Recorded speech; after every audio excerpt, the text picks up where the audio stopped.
It's settled then, she'll pay for it. That was my sister's voice, cutting through the clinking of glasses and the hum of family chatter. Everyone at the table froze for half a second, forks suspended mid-air, before nervous laughter filled the silence. She said it so casually as if my life, my money, my years of quiet sacrifice were hers to command. Imagine giving your all, only to have your own family demand more. This is a story you cannot miss. Stay with me until the end because the final twist will leave you breathless. I didn't flinch. My fork hovered above my plate and I forced a small smile, the kind that hides more than it shows. My pulse thudded in my ears, but I sipped from my glass slowly, deliberately, as though her words were nothing but noise. Inside though, something shifted. It was a Saturday evening, the reunion dinner our mother insisted on every year. 7 o'clock sharp, she said, and God help the one who came late. The dining room smelled of roast chicken and garlic bread, mingled with the faint sourness of cheap wine. Candlelight flickered against the polished wood of the old table, casting everyone in warm tones, except her. My sister sat across from me, her lipstick too red, her smile too wide, her voice just loud enough to dominate the room. The betrayal didn't come as a surprise. Not fully. She had always been bold with my things. My clothes, my books, my patience. But this was different. This was public. Calculated. I mean, who else could afford it? She added, tilting her glass toward me, the wine trembling at the rim. Our little miss promotion finally making enough to give back. The room erupted with chuckles, not cruel but complicit. Aunts whispered, cousins smirked, even our mother gave a half-hearted nod as if to say, well, she's not wrong. I pressed my hands together in my lap to stop them from shaking. The fabric of my skirt was warm against my palms, damp where sweat collected. I wanted to shout to tell her she had no right. But my voice stayed buried under years of training. Keep the peace, stay quiet, let her shine. This time though, my silence wasn't surrender. It was strategy. Congratulations again, by the way, she said with mock sweetness. We're all so proud. And just think, your first big contribution will keep the vineyard in the family. Isn't that poetic? The vineyard. Our grandfather's land, long abandoned, now just a patch of weeds and half-collapsed fencing. She had talked for years about reviving it, turning it into a business, but never lifted a finger. Now apparently I was her solution. Poetic, I repeated softly, my voice steady. I stirred the peas on my plate, watching them roll back and forth like tiny green marbles. My calmness unnerved her. I saw it in the quick flicker of her eyes before she recovered. The clock on the wall ticked past 7:45. Every tick sounded louder than the last, echoing in my skull. I noticed little details I'd never cared for before. The wine stain on the tablecloth near her elbow, the chipped edge of her manicure, the way she avoided meeting my gaze directly when she spoke. It was then I remembered the folder at home tucked in my desk drawer. She didn't know I had it. A pile of her unpaid bills, accidentally slipped into my mailbox months ago. I'd kept them, curious at first, then cautious. That was my hidden advantage. A quiet secret, invisible in this room but burning hot in my memory. He thought I was defenseless. He thought wrong. Don't you think it's fair? One cousin chimed in, emboldened by her laughter. You've always been the responsible one. It makes sense. Fair, I echoed again, still smiling. I looked around the table slowly, letting my gaze rest on each face. Some looked away embarrassed. Some leaned in eager for drama. But all of them, every single one, had accepted her words as truth. Only my mother's eyes lingered on me a second too long, as if she sensed the storm rising beneath my calm surface. She opened her mouth, then closed it, choosing silence. Halfway through the meal, my sister leaned back, her voice lowering as if to confide in me alone, though everyone could hear. Don't worry, sis. We'll make it easy. 100,000, nothing more. You'll hardly feel it with that new salary of yours. The audacity made my throat tighten. 100,000. As if she had already counted it, spent it, claimed it as hers. I set my fork down carefully, aligning it with the knife, the metal glinting under the dim light. My hands were steady now. My voice when I spoke was calm enough to make her blink. That's quite a number to assume, I said. Her smile faltered for just a moment before she barked a laugh. Don't be so dramatic. Family helps family. The candles flickered as a draft crept through the old windows. My nephew spilled juice, my brother-in-law cursed under his breath, but the table quickly returned to its chatter. Still, I felt the weight of her words pressing on me, heavier than the room's stale air. I excused myself to the kitchen, rinsing my hands under cold water. My reflection in the small window above the sink looked strange. My eyes sharper, my mouth tighter. I wasn't the same quiet sister she had pushed around all our lives. Something in me had hardened. From the dining room, her laugh rose again, high and victorious, as if she'd already won. I returned, sliding back into my chair. She leaned toward me, her perfume cloying, too sweet. "You'll thank me later," she whispered. "This will be your legacy too." I turned my head, meeting her eyes full on for the first time that night. For once I didn't look away. The room hushed slightly, sensing the tension. Forks clinked against plates, but quieter now, slower. My sister's grin stiffened under my stare. I leaned in just enough for her to hear. "Careful what you claim in public," I murmured. Her glass froze halfway to her lips. A flicker of unease crossed her face, quick but telling. The clock struck 8. Outside, a dog barked, the sound sharp against the night air. Inside, the candles burned lower, shadows stretching long across the walls. I kept my posture straight, my tone measured, but inside, gears turned. I thought of the folder, the unpaid bills, the records she thought were buried. I thought of how easily she mocked me, how quickly the others believed her. And I thought of how satisfying it would be to let her keep believing. Just long enough for me to set everything in motion. "Shall we toast then?" she announced, her voice a little too loud, masking the crack in her confidence. "To family and to our future vineyard." Glasses clinked, laughter rose again, and everyone drank. Everyone except me. I held my glass in my hand, watching her over the rim, my smile as thin as the flame flickering between us. She thought she'd humiliated me. She thought she'd cornered me. But I already knew something she didn't. The debt she tried to bury would be the rope she tied around her own neck. And that night, in the glow of cheap candles and forced laughter, I decided I wouldn't cut it loose. She thought she'd cornered me. She thought the room's laughter had sealed my silence. But that night, after everyone left and the candles had burned themselves into stubs, I knew I wasn't the one trapped. I carried the dirty dishes to the sink, the smell of roasted chicken and wine clinging to the air, heavy and stale. My sister's perfume still lingered too, sweet and suffocating. I scrubbed each plate harder than necessary, watching grease swirl down the drain. My hands moved automatically, but my mind was elsewhere. On her words, on the way she said, 100,000, as if it were nothing. The folder in my desk drawer came to mind again. I had nearly forgotten it until tonight. The stack of her overdue bills, slipped into my mailbox by mistake months ago. I had tucked them away, unsure why at the time. Now it felt almost prophetic. After the kitchen was clean, I went to my study. The drawer stuck for a moment, swollen from the damp spring air. When it finally opened, there it was. A plain manila folder, edges curled, papers slightly crumpled.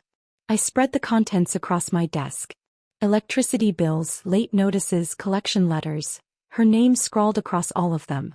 My pulse slowed as I read through them, not with fear this time, but with something sharper. Relief. Proof. She wanted the family to see me as her benefactor, her safety net. But these papers told another story. One of desperation she'd hidden behind bright lipstick and loud laughter. The clock ticked past midnight. I sat back, rubbing my temples, trying to piece it all together. How long had she been hiding this? And how much deeper did it go? The next morning I made calls. Not dramatic ones, just quiet inquiries. The bank, the utilities, even the county office. Some gave nothing, some gave too much. What I gathered was enough to paint a picture. She wasn't just in debt, she was drowning in it. So I needed more. I needed to know the cracks she had plastered over, the lies she told not just me but everyone. A week later I drove by her house. The shutters were closed, though it was nearly noon. A pile of unopened mail sat on her porch, edges curled from the rain. A dog barked down the street, children's voices carried on the wind, but her house was silent, too still. I parked farther down and walked past casually, glancing without turning my head. Her curtains twitched once, then stilled. She was home but pretending otherwise. The image of her at the reunion, smiling, boasting, demanding, clashed with this silence. I stopped by the grocery store on my way home. At the checkout I saw her, standing in line ahead of me, fumbling through her purse. She forced a smile at the cashier, her laugh too bright. "Must have left my card in the car," she said, but I noticed the red flush crawling up her neck. The cashier held her items aside politely. She never came back for them. I paid for my groceries, my heart thudding with a mix of anger and something else. Pity, maybe. For a moment, I almost wanted to step in to save her from the embarrassment. But then I remembered her smirk at the dinner table, the way she claimed my money as if I were nothing more than her lifeline. Pity dissolved quickly. At home, I spread the bills across the kitchen table this time, needing the space. I traced each one with my finger, whispering the amounts. Some were small, some staggering. Together they formed a web, tight, sticky, inescapable. I called an old friend of mine, Marjorie, who used to work in collections. Just curious, I said casually, if someone's behind on everything, how does that usually play out? Marjorie laughed softly. Depends who's holding the paper. Sometimes they get lucky, sometimes they lose everything. Why? Just curiosity, I repeated, but my voice betrayed me. She didn't press, but her words echoed. Depends who's holding the paper. I looked down at the folder. A thought, dark and steady, began to take root. Days passed. I carried on with work, with errands, with phone calls to my grown children. But under it all, the folder called to me. Every night I returned to it, adding scraps of information. Credit agencies. Past employers. Even a note from her doctor's office, reminding her of a missed appointment. Piece by piece, I built a picture of a woman barely holding herself together.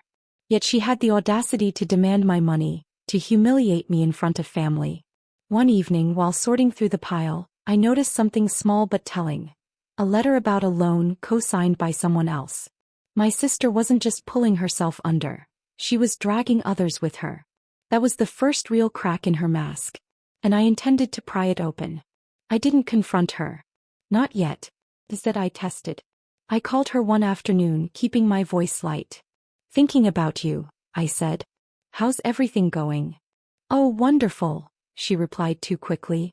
Busy with plans for the vineyard, of course. Everyone's excited. We'll be ready once you write that check. Her laugh grated. Funny, I said softly. I drove by your place the other day. Looked quiet. Silence stretched just a second too long. Then she brushed it off with another laugh. I was out running errands, that's all. You should have called. But I knew. She was hiding. Each conversation revealed more cracks. She grew defensive, her tone sharper, her stories less consistent. She forgot details she told me weeks earlier, contradicted herself. I started keeping a small notebook, jotting down every slip. Dates, times, excuses. The lies stacked higher than her debts. At night, I lay awake listening to the creaks of the old house, the tick of the clock on my dresser. My anger cooled into something colder, resolve. She thought she'd cornered me. But the truth was she was already caught. She just hadn't realized it yet. One Friday evening I passed by her street again. This time I saw the sheriff's car parked outside. My stomach clenched, but I didn't stop. Later I heard through a neighbor that it was just a warning notice, something about unpaid property taxes. Just a warning. For now. I imagined her face as she opened the door, pretending calm, heart pounding. Did she feel the same rush of fear she once tried to press on me? I hope so. By the end of the month I had enough evidence to fill not just one folder but 3. My desk drawers groaned with her secrets. Each paper was another nail in the coffin of her confidence. And yet I stayed quiet. I smiled at family gatherings, I nodded when she spoke, I even congratulated her on her plans. Let her believe I was still the quiet sister, the easy one. Inside though I was waiting. Building. Because the cracks she tried so hard to hide weren't just visible to me. They were widening, and soon the whole family would see. That night, as I closed the last folder and set it neatly on my desk, I caught my reflection in the darkened window. My face looked different somehow, harder, sharper, more certain. I thought of her words again. Family helps family. Perhaps. But not the way she expected. That thought lingered as I closed the folder and slid it back into the desk drawer. My reflection in the glass still stared back. Harder, older, but steadier than I remembered. I switched off the lamp and walked slowly to my bedroom, my bare feet whispering against the worn carpet. Sleep didn't come easily that night. My mind was already laying stones for something larger. The next morning I woke before dawn. The house was quiet, shadows stretching long across the walls. I brewed coffee, its bitter scent filling the kitchen, and sat at the table with a yellow legal pad. The folder wasn't enough anymore. I needed a plan. I wrote her name at the top of the page. Beneath it, I listed debts in careful columns. Utilities. Loans. Credit cards. Each line was another crack waiting to split. As the sun rose, light spilling across the table, I added another word to the page. Ownership. She thought of money as rescue. I thought of it as leverage. A few days later, I made my first quiet move. I called one of the smaller agencies handling her overdue bill. The man on the phone sounded bored, distracted. "Ma'am, the account is delinquent, but we'd be open to transferring it," he said. I asked what that meant. He explained in clipped terms, buying the debt outright, assuming the claim. I kept my voice calm, curious. "And that would make me the collector?" "That's right." I thanked him, hung up, and sat in silence. My hand trembled slightly as I lifted the coffee cup, but not from fear. From possibility. Over the next week, I repeated the calls. Utilities. Medical bills. Even an old credit card company. Some laughed me off, some named their price. I listened, learned, wrote down numbers. At night, I balanced them against my savings.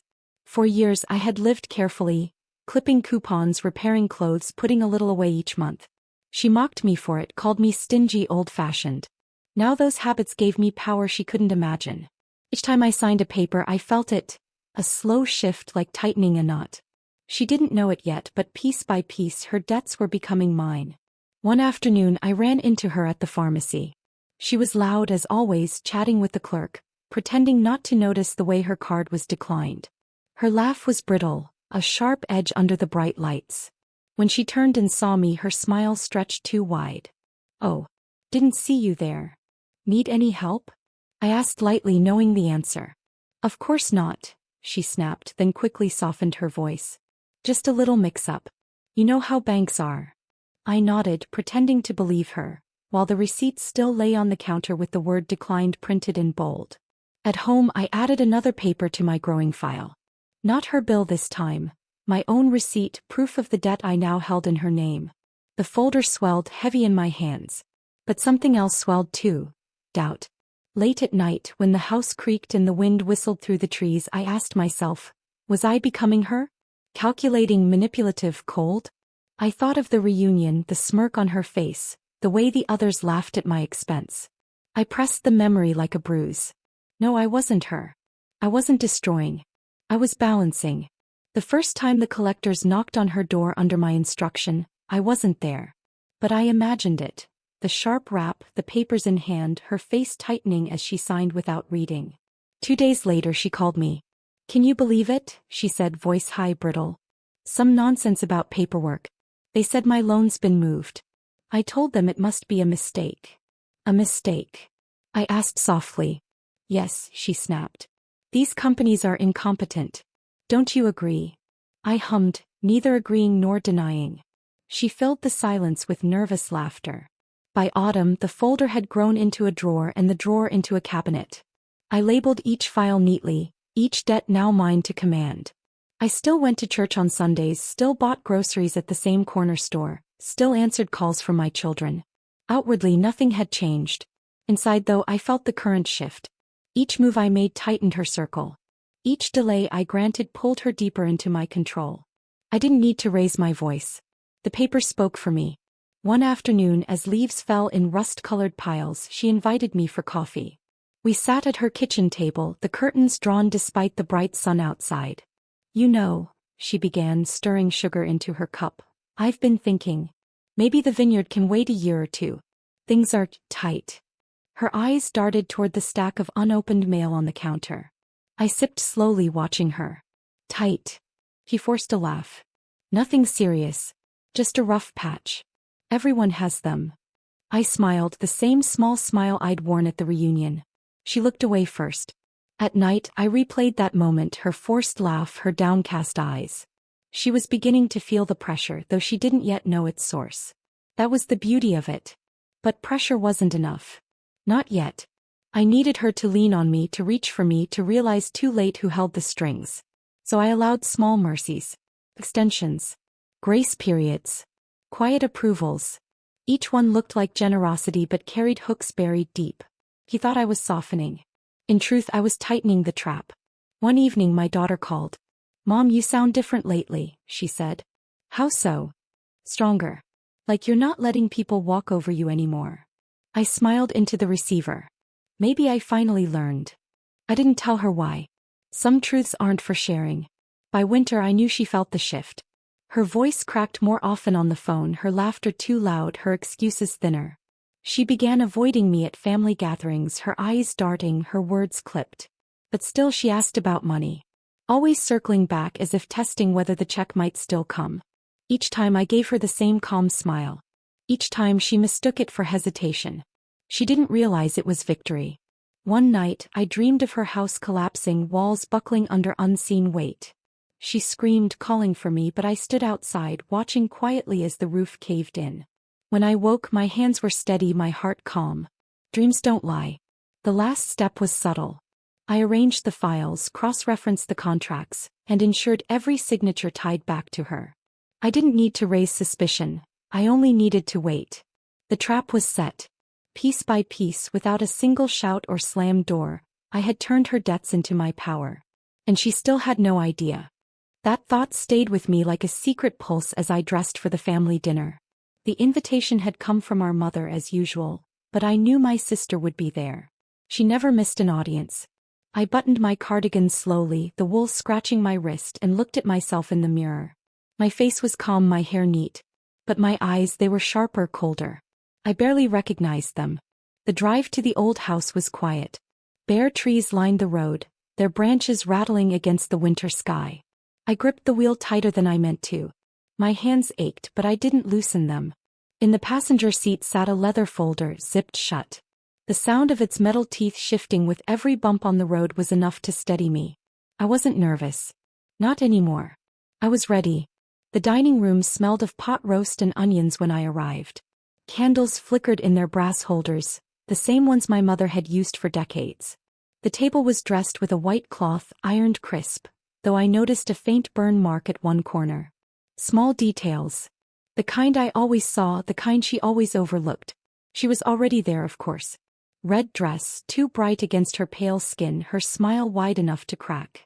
She rose to kiss my cheek, her perfume heavy and sweet. "Glad you could make it," she said, her voice syrupy. "Of course," I replied evenly. "Wouldn't miss it." We sat, the family filling the chairs one by one. The scrape of silverware, the low hum of conversation, the clatter of serving spoons, it all formed a rhythm that almost drowned out my heartbeat. Almost. She started early, raising her glass before the first bite had been taken. "Let's toast," she said. "To family. To new beginnings. And to my sister who will soon help bring our vineyard dream to life." The words landed like a stone dropped in still water. Some relatives chuckled, others nodded. But this time something was different. Their laughter was thinner, their glances toward me longer. They remembered my silence last time. They wondered what I'd say now. I lifted my glass but didn't drink. "To family," I said quietly. My eyes never left hers. Dinner began. She filled the silence with chatter. About plans, about renovations, about investors waiting in the wings. Her words tumbled out, confident on the surface, but I noticed the small cracks. He tripped over a number. She repeated herself. Her hands shook slightly as she buttered her bread. I let her talk. Let her weave her net of lies tighter. The room felt warmer with every word, the heat of the roast and the candles pressing against my skin. Finally, between bites, she leaned closer. "You've brought it, haven't you?" she whispered, her smile fixed. "Vic. We can announce it tonight." My fork paused midair. Slowly I set it down. "I brought something," I said softly. The folder waited by my chair. I bent, lifted it, and placed it on the table with care. The leather gleamed under the candlelight. For a moment she looked almost relieved. She reached for it eagerly, but I laid my hand flat on top. "Not yet," I said. The room quieted. Even the scrape of forks seemed to stop. My mother frowned, her gaze shifting between us. My sister's laugh was too quick, too sharp. "Oh, come now. Don't be dramatic. Just hand it over." I slid the zipper open slowly. The sound cut through the silence like a blade. Inside wasn't a check. It was a stack of papers, neatly clipped, stamped, and signed. I pulled the top one free and placed it before her. Her eyes scanned it, confusion flickering, then dawning horror. "That's your car loan," I said calmly. "Transferred. To me." She blinked, her mouth opening, but no sound came. I laid down another paper. Your spa lease. Terminated. Another. Your mortgage. Foreclosure pending. Unless, of course, I decide otherwise. The room was silent now, the air thick as the steam rising from the roast. Only the clock on the wall marked the seconds, loud and steady. Her face drained of color. This is ridiculous, she snapped finally, but her voice cracked. You can't. I can, I interrupted, my voice still calm, still steady. I already have. She looked around the table for support, but no one spoke. Some stared at their plates, others at me. My mother's hands trembled in her lap. You've been hiding, I continued, my tone low but clear. Debt, lies, excuses. And you thought I wouldn't notice. Her jaw tightened, her knuckles white on the edge of the tablecloth. You've gone too far, she hissed, leaning closer. I leaned in too, close enough that only she could hear. You asked me for 100,000 in front of everyone. You tried to shame me into paying for your mistakes. But here's the truth. Your life already belongs to me, piece by piece. Her eyes widened, the defiance slipping. She pulled back as if burned, her chair scraping against the floor. Is this what you wanted? She asked, her voice shrill. To ruin me? I didn't answer. I only slid another paper forward. The tension in the room was suffocating. My cousin coughed, my aunt shifted uncomfortably, but no one dared interrupt. They all watched as my sister's facade crumbled. He tried to laugh again, but it came out broken, hollow. This is nonsense. A bluff. Read the signatures, I said evenly. She did. And I watched as the last of her confidence drained away. For years she had humiliated me, mocked me, stolen from me. But this moment wasn't about revenge alone. It was about truth. I studied her face as she stared at the papers. I saw fear, yes, but also something deeper. A flicker of realization. She knew she was exposed. She knew the balance had shifted. The candles burned lower, wax dripping onto the cloth. The roast had gone cold, untouched. But no one moved. We were all waiting. For what, I wasn't sure. Finally, she pushed back from the table, her chair toppling with a crash. You think this makes you powerful? She shouted, her voice trembling. You think this makes you better? I stood slowly, the folder still in my hands. No, I said simply. It makes me free. Her eyes filled with tears she refused to shed. She opened her mouth, but no words came. For the first time she was silent. The room exhaled, a long, collective sigh. My mother reached for my arm, her grip light but steady. I looked at her, and for once she didn't look past me. She saw me. I gathered the papers, slid them back into the folder, and zipped it shut. The sound echoed in the quiet room. My sister sank into her chair, her face pale, her hands trembling. She looked smaller somehow, diminished. And I knew then, something had broken. Not just her pride. Something deeper. The room was still thick with silence when I slid the folder back into my bag. My mother's hand lingered on my sleeve, her touch trembling but steady. My sister stared at her plate as if the cold roast might somehow save her. Her hands shook, but she kept them folded tightly in her lap. I waited. For once I didn't rush to fill the silence. For once I let her sit in it the way I had sat in hers all my life. Finally she looked up. Her eyes were red, rimmed with the sheen of unshed tears. Why? She whispered. Why would you do this to me? I met her gaze evenly. Because you left me no choice. The air crackled. My cousins shifted in their chairs. An aunt cleared her throat, but no one spoke. The truth was laid bare and no one dared soften it. I leaned forward slightly, my voice low but clear. You tried to make me your savior. Your lifeline. But I wasn't born to clean up your mess. Not anymore. Her lips trembled. We're family. I almost laughed. Family doesn't humiliate family for applause. Family doesn't gamble with someone else's future. Family doesn't drown you and call it love. Her eyes darted away. She had no answer. I stood, the chair scraping against the wooden floor. My legs were steady, though my chest burned with years of swallowed anger. I turned to the others, their faces pale and stunned. You've all seen it, I said. For years you watched her take and take. Tonight you've seen the truth. I won't carry it anymore. No one spoke. A few lowered their eyes. My mother's lips pressed into a thin line, but she didn't stop me. For once she didn't defend her. I walked toward the door, but my sister's voice broke through, high and desperate. You'll regret this. You think you're strong now, but you'll regret it. I turned back slowly, meeting her glare. The only thing I regret, I said softly, is letting you think you owned me for so long. Her mouth opened, then closed. No words came. And there was my revenge.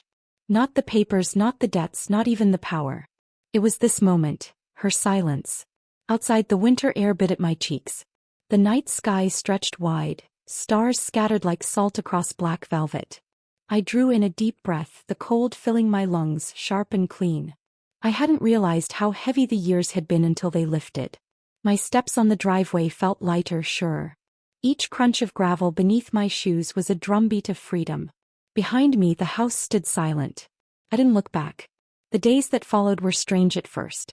Quiet phone calls from relatives, awkward pauses, soft questions. Was it true? Did you really? I answered only once, yes. After that, I stopped explaining. The truth had been shown. Let them sit with it. My sister didn't call. She didn't stop by. The silence between us stretched wider than it ever had before, but instead of suffocating, it felt like air. One afternoon, I saw her at the market. She pushed a half-empty cart, her shoulders hunched, her face pale without its usual armor of lipstick and laughter. When her eyes met mine, she froze. For a moment, I thought she'd speak. Instead, she turned sharply down another aisle. I let her go. It wasn't about chasing her anymore. It wasn't about proving anything. The proof was already written, signed, sealed. The silence was enough. At home, I opened the folder one last time. The papers lay there, crisp and heavy, the weight of her choices and mine. I traced the signatures with my finger, not in anger but in acknowledgement. Then I slid the folder into the bottom drawer of my desk and locked it. Not to bury it, but to remind myself. I had taken control and I didn't need to wield it daily to know it was mine. In the weeks that followed, small shifts appeared. My phone rang less, but when it did, the voices were softer, kinder. A cousin invited me for coffee, not her. A niece asked me for advice, not her approval. The balance had changed, not just between us but in the family itself. And for the first time in years, I didn't feel invisible. One evening, I sat by the window, the winter sun setting low, casting the sky in pink and gold. A cup of tea warmed my hands. I thought of all the times I'd swallowed my words, let her shine while I shrank. That woman was gone. I smiled to myself, small but sure. Revenge hadn't made me cruel. It had made me free. The final time I saw her was at church. She sat 2 pews ahead, her back stiff, her head bowed low. She didn't turn when I walked in. She didn't speak when I passed. But I saw it, the quiet tremor in her hands, the way she avoided the eyes of those around her. She wasn't the queen of the room anymore. And I didn't need her to be. I left that day with a peace I hadn't known in decades. The kind of peace that comes when you finally put down a burden you never chose to carry. I wasn't her rescuer. I wasn't her victim. I wasn't even her sister in the way she wanted me to be. I was simply myself. Whole. Free. As I walked home, the evening air cool against my skin, I thought of her final words at the dinner. You'll regret this. He was wrong. The only thing I regretted was not claiming my freedom sooner. If this story struck a chord with you, if you've ever felt the sting of betrayal or dreamed of taking your power back, make sure to subscribe. I share powerful, emotional revenge stories every week, and you don't want to miss the next one.